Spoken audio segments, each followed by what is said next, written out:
Good afternoon, ladies and gentlemen. Welcome for this joint press conference by the European Commission Article 50 Chief Negotiator Michel Barnier and the Secretary of State for Exiting the European Union, David Davis.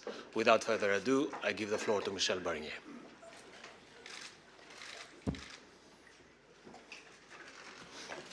Thank you, Margaret. Good afternoon to all of you. Here we are again, the same two people. If I may, we'll switch to French.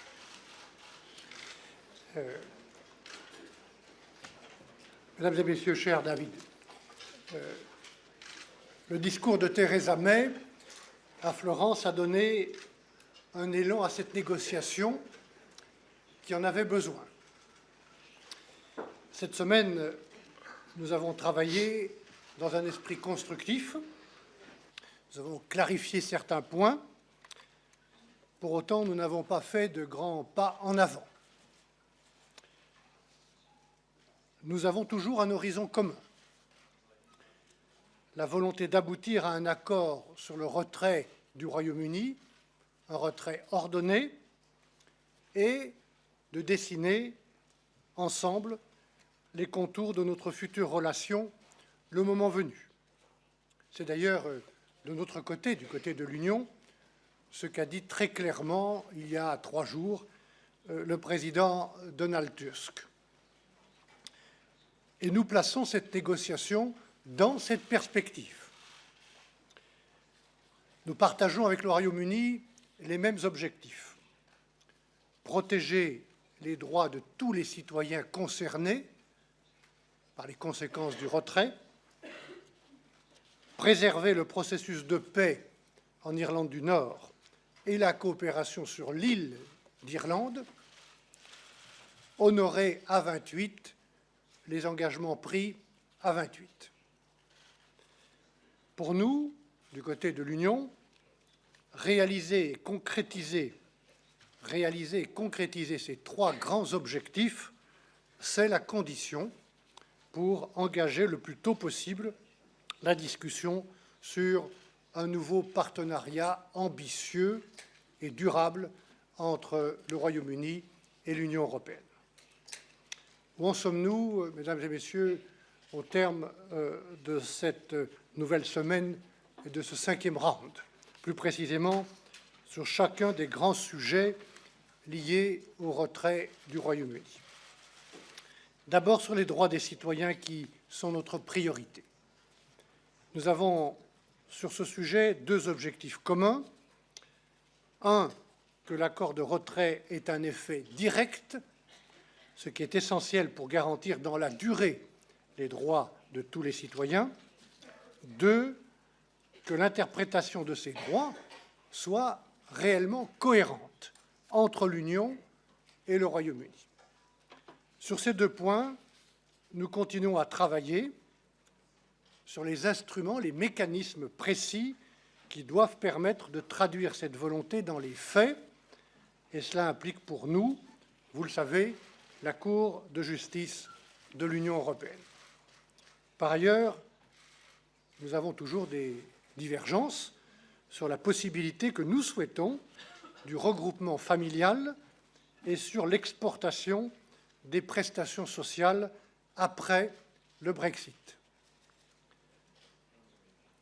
Il nous semble, par exemple, si je veux traduire ou exprimer le point que je viens de faire, il nous semble, par exemple, important que tout citoyen européen résidant au Royaume-Uni puisse, dans 10 ou 15 ans, faire venir ses parents là où il vit, comme cela sera le cas pour les citoyens britanniques dans l'Union.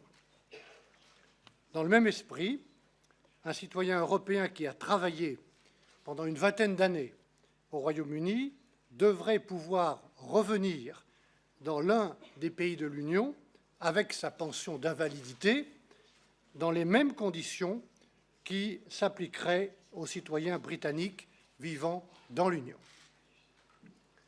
Enfin, un point important pour nous, pour les États membres de l'Union, le Royaume-Uni nous a informés de son intention de mettre en place une procédure simplifiée qui permettent aux citoyens concernés de faire valoir leurs droits. Nous étudierons avec beaucoup d'attention les détails pratiques de cette procédure qui doit, je le pense, vraiment être simple pour les citoyens. On Ireland, ladies and gentlemen, this week we advanced on the joint principles on the continuation of the common travel area, and I welcome this. We continued our intensive work on mapping out areas of cooperation that operate on a north-south basis on the island of Ireland. There is more work to do in order to build a full picture of the challenges to north-south cooperation resulting from the UK and therefore Northern Ireland leaving the EU legal framework. This is necessary in order to identify the solutions.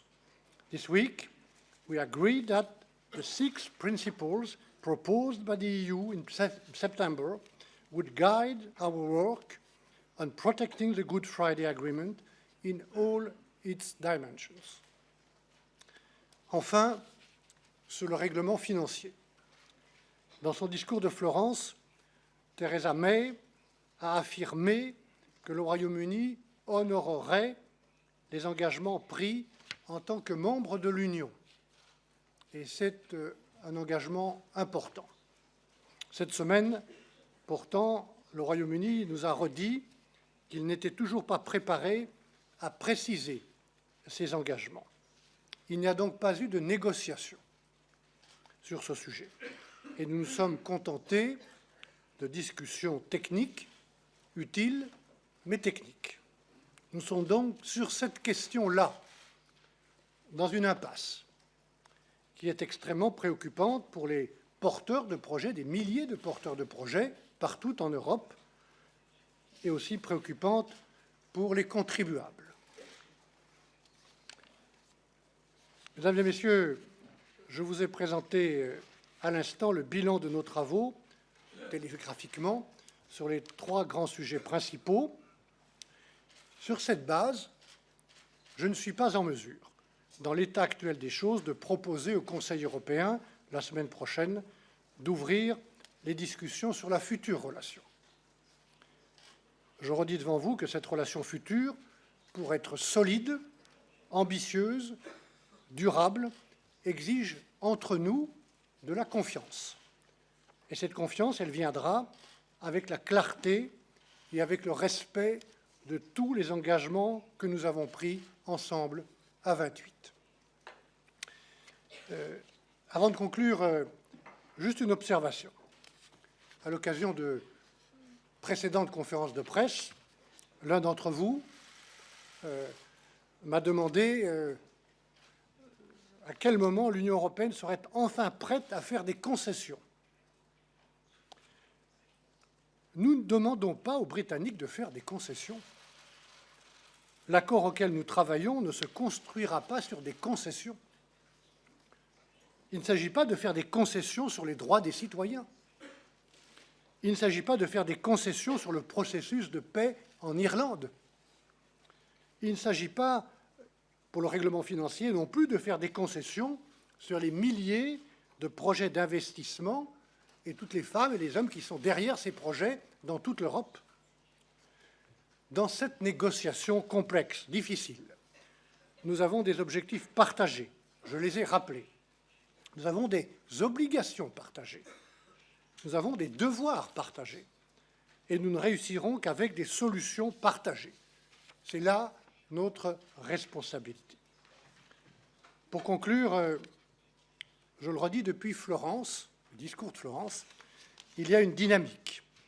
Et je reste persuadé, au moment où je vous parle aujourd'hui, qu'avec une volonté politique, des avancées décisives sont à notre portée dans les 2 mois qui viennent. Nous allons d'ailleurs, avec David Davis, fixer plusieurs rendez-vous de négociation d'ici la fin de l'année. Et ma responsabilité comme négociateur, au nom de la Commission et de l'Union européenne, avec la confiance du président Juncker. Ma responsabilité, c'est de rechercher le chemin de ces avancées, en respectant précisément toutes les conditions que le Conseil européen a établies le 29 avril dernier à l'unanimité. Et c'est là mon mandat que je suivrai scrupuleusement. Et je le ferai aussi en dialogue constant et également confiant avec le Parlement européen qui s'est exprimé à travers 2 résolutions à une très large majorité. Voilà mon état d'esprit à quelques jours de la prochaine réunion du Conseil européen. Je vous remercie de votre attention. Thank you, Michel. Ladies and gentlemen, at the last round of talks, we spoke of a new dynamic, and Michel has referred to that. And our negotiating teams have continued to work constructively together in a professional and determined manner this week. And they've developed, as Michel says, an increased sense of shared political objectives. Now, while there is still work to be done, much work to be done, we've come a long way, and it's important to recognise the significant progress we've made since June. Let me, as Michel did, take the issues in turn. On citizens' rights, we've made further progress to give British citizens in the EU and EU27 citizens in the UK the greatest possible legal certainty about the future. Our legal orders will, in the future, be distinct and different. So this week we explored ways of making sure the rights we agree now will be enforced in a fair and equivalent way, and in a way that gives citizens confidence that their rights will be upheld. We've also explored ways in which we could fulfil the Prime Minister's commitment to implement the withdrawal treaty fully into UK law, which would give confidence to EU citizens living in the UK they'd be able to enforce their rights, as are set out in the agreement, in UK courts. And we've discussed ways of ensuring a consistent interpretation of the concepts of EU law that will underpin much of our agreement. And while we have not yet arrived at a single model that achieves this, we've explored creative solutions and are confident we'll reach an agreement soon. We've also focused this week on the other remaining issues on which we've not yet arrived at a solution, and Michel referred to a few of them. But these are the right to bring in future family members, to export a range of benefits, to continue to enjoy the recognition of professional qualifications, to vote in local elections, to move within the 27 as a UK citizen, and to leave for a prolonged period and yet continue to enjoy a right to remain, a permanent right of residence on return. These issues are not easy, but we've approached them with a shared spirit of trying to find solutions, and both teams will now reflect further on that. We're taking a pragmatic approach, as demonstrated by our offer of a guaranteed right of return for settled citizens in the UK in return for onward movement rights of UK citizens currently living in the EU. We look forward to hearing the European Union's response to this. I want to highlight one particular productive area of our talks this week. And I recognise there has been some anxiety about EU citizens' rights to settled status in the United Kingdom. But today I can confirm that we want to reassure those European citizens living in the UK that their rights and status will be enshrined in UK law by the withdrawal agreement. And yes, there will be a registration process, but the administration process will be completely new. It'll be streamlined, it'll be low cost, and in addition to that, any EU citizen in the UK already in possession of a permanent residence card will be able to exchange it simply for settled status in a simple way. They'll not have to go through the full application process again. And to reassure those affected, I can confirm the tests associated with this process will be agreed and set out in our withdrawal agreement. We'll also make sure that citizens' rights of review of and redress for any errors will be quick, accessible and fair. I'll set out a position on ensuring citizens' rights, future rights, in a statement for the Commission, which they can share, a written statement, which they can share with the European Union 27. And as a result of our productive discussions, the Commission is also able to offer similar guarantees in return for those British citizens in the European Union. This is a very welcome clarification. It's built real confidence that the rights of EU citizens in the UK and British citizens in the European Union will continue to be accessible in the most straightforward way possible. In summary, I think that this week of talks has brought us even closer to a deal that gives citizens rights to the legal certainty that they deserve. I welcome the advances too that we've made on the discussions on Northern Ireland and Ireland. This week we developed the joint principles on the continuation of the common travel area.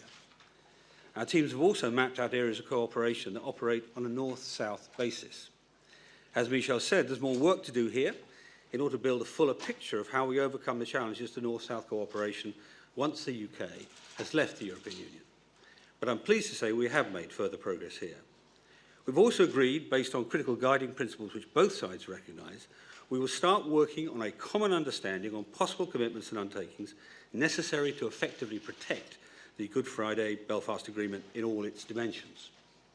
I said last time we were determined to tackle the unique circumstances of Northern Ireland by focusing creatively on specific solutions, and we've begun to do so. As the Prime Minister said in a statement to Parliament this week, we owe it to the people of Northern Ireland, and indeed to everyone on the island of Ireland, to get this right. On the financial settlement, we've continued in the spirit fostered by the Prime Minister's significant statements in her Florence speech. In line with the process agreed at our last round of talks, we've undertaken a rigorous examination of the technical detail where we need to reach a shared view. This is not a process of agreeing specific commitments. We've been clear this can only come later. But it is an important step so that when the time comes, we'll be able to reach a political agreement quickly and simply. On separation issues, we've continued to work through detail on a range of issues. And while we've made good progress, particularly in those areas relating purely to our withdrawal, we believe these issues are dependent on discussions on our future relationship. And as I've said before, we're ready and well prepared to start those discussions. So, our aim is to provide as much certainty as possible to business, citizens and the European Union. And on this, we're making real and tangible progress. But I make no secret of the fact that to provide certainty, we must talk about the future. The Prime Minister's speech set out the scale of our ambition for our deep and special partnership in the European Union, and also laid out the case for a simple, clear and time-limited period of implementation on current terms. As I said when I stood here last time, I hope the leaders of the 27 will provide Michel with the means to explore ways forward with us on that, and to build on the spirit of cooperation we now have. I've always been clear that we would enter those negotiations in a constructive and responsible way. The work of our teams and the substantial progress that we have made over recent months proves we're doing just that. And as we look to the October European Council next week, I hope the Member States will recognise the progress we've made and take a step forward in the spirit of the Prime Minister's Florence speech. Doing so will allow us to best achieve our joint objectives by turning the ideas we've explored into concrete shared proposals.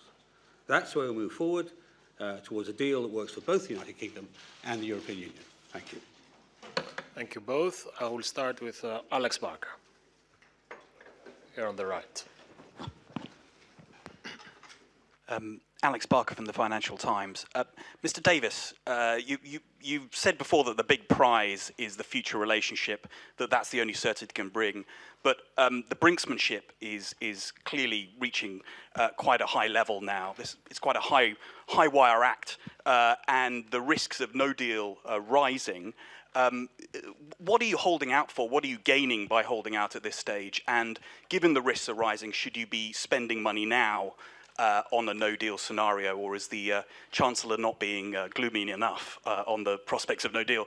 And Mr. Barnier, you've hinted already that discussing the transition will be a way to find a landing zone potentially on the divorce issues as well. Shouldn't you be doing that at an early stage and exploring those issues to bring these talks, give these talks a bit more momentum than they have at the moment? Why is that impossible at this point?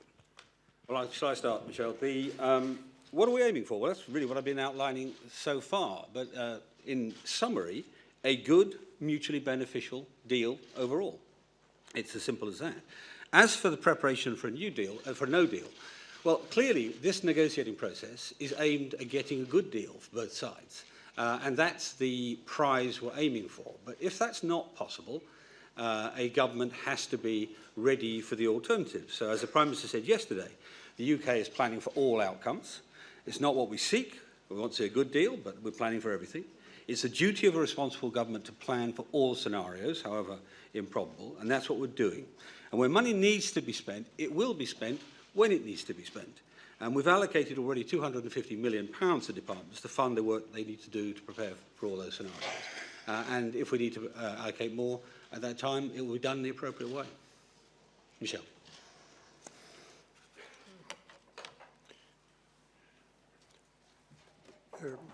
If I may, on the first point, the risk of the no deal. A no deal will be a very bad deal. Huh?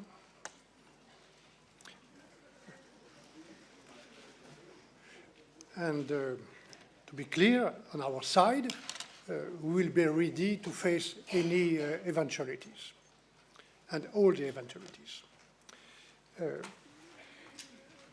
Sur votre question, j'ai rappelé le contenu du mandat que j'ai reçu unanimement des 27 États membres. Et ma responsabilité, c'est de respecter ce mandat et de le faire aussi en tenant en compte les résolutions du Parlement européen. Ma responsabilité, je vous l'ai dit, je le répète, c'est aussi, comme négociateur, de rechercher le moyen d'avancer. Pour être tout à fait clair et sincère avec vous, j'ai dit tout à l'heure que sur un des grands sujets, et tous ces sujets sont liés entre eux pour les États membres, du retrait ordonné, la question de solder les comptes, ni plus ni moins, nous sommes aujourd'hui dans une impasse. Moi, je suis convaincu qu'avec de la volonté et sur la base des engagements pris par Theresa May à Florence, nous pouvons sortir de cette impasse. Voilà ce que je peux dire. I had Bruno there, Waterfield. Bruno Waterfield, Times of London. First for Mr. Davis. Germany and other countries want the promise to honour commitments on budget liabilities, amongst other things, to be put on paper, written guarantees, before any transition talk. Have you done that? And given that now the technicians are looking at the odd billion here and there, when will you do that? And if not, why not? Mr. Barnier, Mr. Davis has just said that he's looking forward to hearing your response to a guaranteed right of return for European nationals, subject to addressing the question of onward free movement for UK nationals. He hasn't heard that response yet. Have you accepted the offer on that particular part of the dossier, or is it that your mandate is too restrictive for you to be able to do that? And will you again be asking co-repair tomorrow for a looser mandate enabling you to do a scoping exercise, which I believe is a technical term, on transition arrangements before you meet the sufficient progress threshold? I can answer very briefly. We're not doing the negotiation here, Bruno, on this podium, so I won't be going through that aspect. And I'm not aware, frankly, of any German government proposals to it, but well, I've already explained in some detail what I've said already, what we're doing. Sur le point de la liberté de circulation partout dans l'Union européenne, le marché unique pour les citoyens britanniques après le Brexit, d'abord vous dites j'ai un mandat too restricted. Mon mandat, il n'est pas restricted, il est précis. Et il est précis notamment dans le séquençage. Je redis que pour réussir cette négociation, mettre les choses dans l'ordre, c'est une des conditions pour réussir. Si on mélange tout, on a des risques. Voilà. J'ai déjà dit ça plusieurs fois, je vous le répète. Donc je souhaite, pour réussir, que l'on mette les choses dans l'ordre. Dans l'ordre, nous traitons dans cette première partie de la négociation les sujets concernant les citoyens qui concernent les droits acquis jusqu'au jour du Brexit, et nous traitons la question des choix de vie faits par les citoyens jusqu'au jour du Brexit, citoyens européens et britanniques.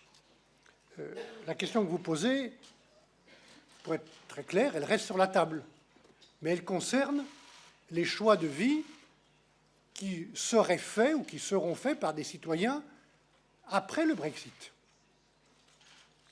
Voilà. Et donc cette question reste sur la table, et je reste prêt à en discuter, pour être tout à fait clair, mais le moment venu. Et ce moment n'est pas venu puisqu'il ne fait pas partie, ce sujet, de la première étape de la négociation. Okay, let's go to the audiovisual part now. Mark Stone. On the right. Where's the microphone? There. Hello? Yes. Gentlemen, thank you very much. Mark Stone from Sky News. To Mr. Davis first, please. If we go back to first principles, you have consistently talked up progress through these past 5 weeks. You don't appear to have got much progress at all. The public were led to believe that this would be a relatively easy negotiation. We were told that the European Union would behave differently, that they'd be desperate to do trade deals. It doesn't appear to be the case at all.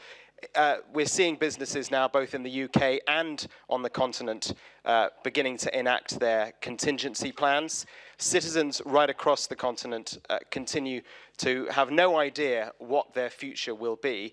It looks very much as though Britain is losing this one. And for Mr. Barnier, you talk about the fact that no one needs to make concessions, sir. That doesn't really sound like much of a negotiation. One key concession, surely, on your part would be to loosen up the mandate to allow things to flow a little bit more smoothly. Thank you. Shall I start? Well, first thing, I don't really recognise some of the circumstances you describe, but there we are. The position we're in now is defined by the Council's criterion of sufficient progress. The next step in this process is the European Council in October, and clearly we would like them to give Michel the means to broaden the negotiation. It's up to them whether they do it. I think it's in the interests of Europe and the United Kingdom that they do. Michel. D'abord, puisque vous évoquez les positions de l'Union européenne sur un Free Trade Agreement, il y a une grande volonté du côté de l'Union européenne de bâtir avec le Royaume-Uni une relation forte, durable, une coopération dans beaucoup de domaines. Et puisque c'est le choix du gouvernement actuel du Royaume-Uni, non seulement de mettre en œuvre la sortie de l'Union, mais aussi, comme le gouvernement l'a répété, la sortie du marché unique et de l'union douanière, effectivement, nous aurons le moment venu à discuter d'un accord de libre-échange et nous serons prêts à le faire en ce qui nous concerne dans le respect très clair de l'intégrité du marché intérieur et de l'autonomie de décision de l'Union européenne sur le fonctionnement de ce marché intérieur. Mais nous serons prêts, nous le souhaitons, le plus vite possible. Le plus vite possible, c'est que dès que nous aurons pu franchir la première étape, qui n'a rien à voir avec la relation future, c'est-à-dire le règlement des conditions du retrait ordonné. Voilà. Le mandat que j'ai, il offre une claire perspective sur toutes ces étapes. Et voilà pourquoi je vais patiemment, avec ténacité, rechercher dans les semaines qui viennent, s'il y a une volonté suffisante, le chemin pour sortir de l'impasse dans laquelle nous sommes sur la question budgétaire et financière et pour trouver le moyen de réaliser ces progrès suffisants pour le Conseil européen suivant. Nous ne sommes pas là pour l'instant, c'est tout ce que je peux dire, et nous avons besoin de nous retrouver. Chris Morris. Chris Morris, BBC News. You've both chosen to accentuate the positive where you can, but it's obvious that the hope and expectation was that progress would have moved a lot further by now, especially given the 2-year Article 50 timetable. Businesses are worried, citizens are worried. You both pride yourselves on being good negotiators. What are you doing that's so badly wrong? You want to start with this one? Non mais, moi je veux bien répéter une 4e fois ce que je vous ai dit depuis le début de cette rencontre. Ce qui ne va pas, c'est que je dois, pour constater des progrès suffisants, les constater ensemble sur un paquet concernant les droits des citoyens qui sont notre priorité. Nous avons beaucoup progressé, mais nous ne sommes pas encore à ce constat. Et encore une fois, je réponds à votre précédente question. Il n'y a pas de concession de part et d'autre sur cette question. Il faut qu'on trouve les moyens juridiques, légaux, dans le cas de nos ordres juridiques qui seront différents, de garantir ces droits. C'est pour ça que je n'aime pas le mot de concession. Ni sur ce sujet des citoyens, ni sur le sujet des bénéficiaires des programmes européens, partout, y compris au Royaume-Uni, ni même sur la question des financements, qu'il faudrait dédramatiser, si je puis me permettre de dire les choses comme je le pense. Solder les comptes, tirer, comme je l'ai dit au Parlement mardi, simplement les conséquences d'une décision grave et importante qu'a prise souverainement le Royaume-Uni de quitter l'Union. Il y a des conséquences qu'il faut assumer, et parmi ces conséquences, il y a celle-ci, sur laquelle, pour répondre à votre question, nous avons aujourd'hui une impasse, et il faut sortir de cette impasse. Voilà. Et après, nous pourrons avancer assez vite sur tout le reste. All right. There are points of tension in all negotiations, just like any other. There's been more than one so far, so that's no surprise. When you're going through those points of tension in negotiation, there are a couple of things to bear in mind. One is what's mutually beneficial to both sides, and keep an eye on that and forget some of the ripples along the way. And secondly, where the end result is going to land, not the individual stages. But in terms of where we are now, the most important thing, obviously, is the October European Council, which is why I've said over and over again that I hope they give Michel the means to progress what we're doing. Catherine, middle there. Catherine Fiore, EU reporter. Secretary of State, you've talked a lot about the future relationship, but you've thrown on the table that you, at the outset, that you don't want to be part of the single market or in the customs union. I mean, one of the major achievements of Conservative governments over the year has been the Good Friday Agreement. Many of the articles in that agreement are predicated on being part of the single market. So how are you going to overcome that, given what we know about what you expect from the future relationship? And also, people have asked about the benefits. You've said that you don't see people, companies, being concerned about the situation. Well, I would ask you, Theresa May published an industrial strategy, or the beginnings of an industrial strategy for the UK. Can you name one company in one sector identified in that strategy that sees Brexit as anything other than a huge challenge? Thank you. Let me deal with the, first off with the Northern Irish, the Good Friday Agreement, Irish and Northern Irish Agreement. Of course, it's based on some issues that were current at the time it was written, namely the single market and customs union membership. And that's one of the reasons we can't resolve all of the issues yet, because until we know exactly what the final customs and market access arrangements are. But when we do, we are convinced that we can get a solution which retains and underpins the Good Friday/Belfast Agreement. That is common to both sides in this negotiation. Both of us want to protect the peace agreement in Northern Ireland, and we will move heaven and earth to do so, and I think it's eminently possible. In broader terms, about the long-term industrial strategy and the long-term approach to the United Kingdom, clearly one of the things it will do is it will seek to make the most of its global trading arrangements. The European Union itself has said that 90% of world growth will come from outside the Union, and that is what we will be aiming ourselves at, and many companies will gain from that. Thank you.